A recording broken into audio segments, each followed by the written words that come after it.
ये मकर का जो उत्सव है कोई साधारण नहीं। हिंदू धर्म में मकर संक्रांति को यूं ही नहीं मना ली कि तुम गंगा नहाया जाते।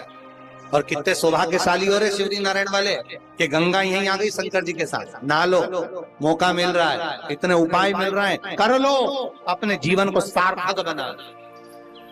पूरे वर्ष में एक दिन ऐसा आता है, मकर राशि में सूर्य प्रवेश करता है तो उसे मकर संक्रांति कहते हैं। महाराज ध्यान दीजिएगा, पूरे वर्ष में एक दिन मकर संक्रांति।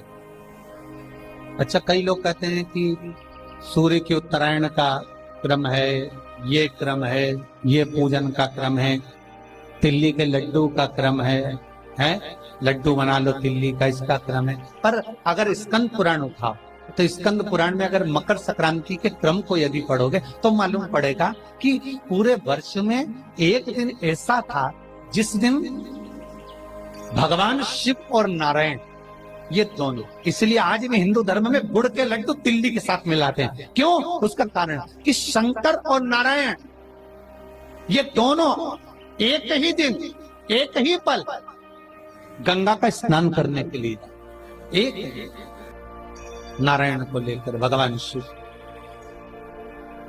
देखिए इतना कितना हमारे हिंदू धर्म में एक एक तिथि का, एक एक बार का एक एक महत्व है, उसको समझ। माता लक्ष्मी, भगवान नारायण और भगवान शिव को स्नान के लिए गुप्त रूप से झांक दिए तो भगवान विष्णु ने तिरछी दृष्टि में माता लक्ष्मी को देखा। तो माता लक्ष्मी को देखकर भगवान विष्णु शिव जी को देखे तो शंकर भगवान ने कहा, नारायण हमने देख लिया महारानी लक्ष्मी झांक रही, हमने वर दे दिया कि लक्ष्मी का एक नाम गुप्त लक्ष्मी रहेगा, ये छुपी रहेगी। और आज मकर संक्रांति के दिन नारायण और शिव का दर्शन इस लक्ष्मी ने करा है। पर जो गुप्त लक्ष्मी का दान दे देगा उसके घर में कभी कोई बड़ी बीमारी प्रवेश नहीं करेगी। कैंसर जैसा रोग, किडनी और लीवर का रोग नहीं हो सकता। आज भी नियम है कि मकर संक्रांति के दिन एक लड्डू बनाया जाता है गुड़ और तिल्ली का, उसमें 1 का सिक्का, 2 का सिक्का या कोई लक्ष्मी उसमें फंसा दी जाती है और लड्डू को पैक कर कर किसी मंदिर में दान दे दिया जाता है। उसको कहते हैं गुप्त लक्ष्मी, जिससे घर में कोई बड़ी बीमारी प्रवेश नहीं, वो केवल मकर संक्रांति को ही है। तो महाराज सूर्य का उत्तरायण जो प्रवेश है मकर के अंतर्गत, वो दोपहर में लगभग 2:30 बजे के करीब में आए, 2:30 से 3 के करीब में आए। आपको ऐसा लगे या किसी की तबीयत थोड़े दिन अच्छी हो रही है, फिर गिर रहा है, फिर अच्छी हो रही है, फिर बेकार हो रही है, फिर अच्छी हो रही है, फिर बेकार हो रही है, दवाई खा रहे हो नहीं लग रही, तो आप जब मकर राशि में सूर्य प्रवेश करे, कल मकर संक्रांति के दिन उत्तरायण जब सूर्य के भाव प्रवेश करे महाराज, दोपहर में 2:30 पौने 3 बजे के करीब में प्रवेश कर जाएगा, इतनी बजे। तो प्रयास करना, थोड़ी सी काली तिल्ली लेना महाराज जी, उसमें एक बमूल का कांटा लेना, काली तिल, बमूल का कांटा और किसी भी वृक्ष की 5 पत्तियां लेना महाराज। उसको लेकर औषधि ना लग रही हो, जिसका स्वास्थ्य गड़बड़ हो रहा महाराज, उसका स्पर्श कराकर या 21 बार उस पर से उतार कर, और उतारना क्या नाम लेकर है? अवधूतेश्वर महादेव। कौन सा महादेव है? जम के बोलो जरा, अवधूतेश्वर महादेव। शिव जी का एक अवतार हुआ था, अवधूत रूप शंकर का। शास्त्र कहता है कि अवधूतेश्वर महादेव का जो रूप है वो रोग का निवारण करने के लिए, बिना कोई कष्ट आपको लग रहा है तो अवधूतेश्वर महादेव का नाम लेकर काली तिल्ली, वृक्ष की पत्ती और एक बमूल का कांटा लेकर शरीर पर से उतार लो। उसको ले जाकर किसी भी चौराहे पर उसको पटक दीजिए। चौरस्ते पर नहीं डाल सकते तो बहते हुए पानी में डाल दीजिए, बहता हुआ पानी ना मिले तो पीपल के वृक्ष के नीचे डाल दीजिए, पर उसको मकर राशि के प्रविष्ट भाव में ही डालना। निवेदन एक और है, जिनके शरीर धूजता अर्थात हाथ पैर में कंपन उत्पन्न होता हो या हाथ पैर में कहीं कंपन का भाव लगता हो, ऐसा महसूस होता हो कि हाथ पैर धूजते हो, तो कल सूर्य को जब अर्घ दें तो उसमें काली मिर्ची पीस कर डालकर फिर सूर्य को अर्घ मारना।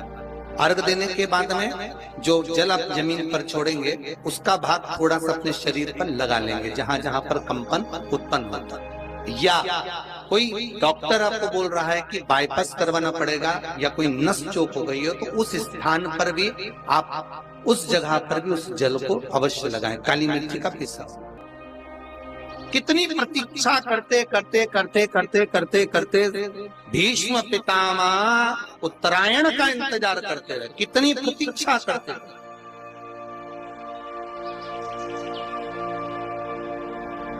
कि कब मौका मिले और कब मैं स्मरण करूं, कब मैं।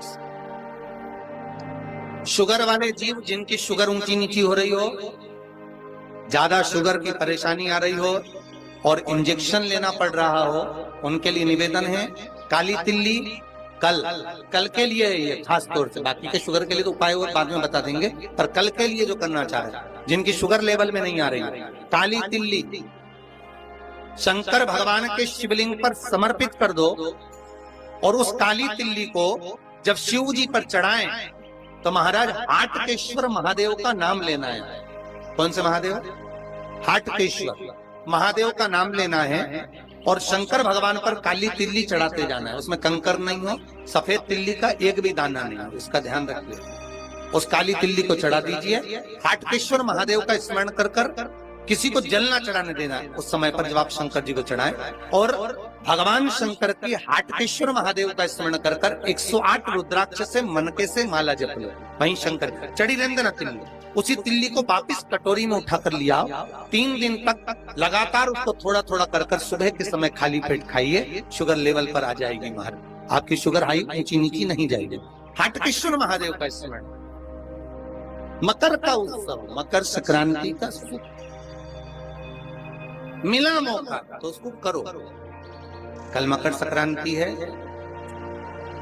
जिस समय पर कल सूर्य उत्तरायण आ जाए और पहले दिन उत्तरायण के दिन ही जब संध्या का समय होता है, शाम का समय होता है महाराज, संध्या का जो समय होता है शाम का, अगर कोई बच्चा पलंग पर बाथरूम करता हो, गंदगी करता हो, सारी औषधि कर ली, दवाई कर ली, और या बच्चा रात्रि को उठकर चिड़चिड़ करता हो या रोता हो रात भर महाराज, उसके लिए, या माता के स्तनों में बच्चे को पिलाने के लिए दूध ना आता हो उसके लिए, या बच्चा रुदन करता हो या बच्चा गंदगी करता हो उसके लिए, कल शाम के समय पर प्रथम दिन में जब भगवान उत्तरायण आ रहे हैं मकर राशि के अंतर्गत, तो शाम के समय पर मकर संक्रांति के दिन गुड़ को पानी में मिलाकर शिवजी पर लेपन कर दो, उसी हाथ को बच्चे को मंदिर के बाहर चटा दो महाराज, फिर वो पलंग पर कभी गंदगी नहीं करेगा महाराज। जिस नारी का स्तन में दूध नहीं आता हो बच्चों को पिलाने के लिए, उसको भी अगर चटा दिया जाए तो स्तन में दूध आना प्रारंभ हो जाएगा महाराज। जो बच्चा रात्रि को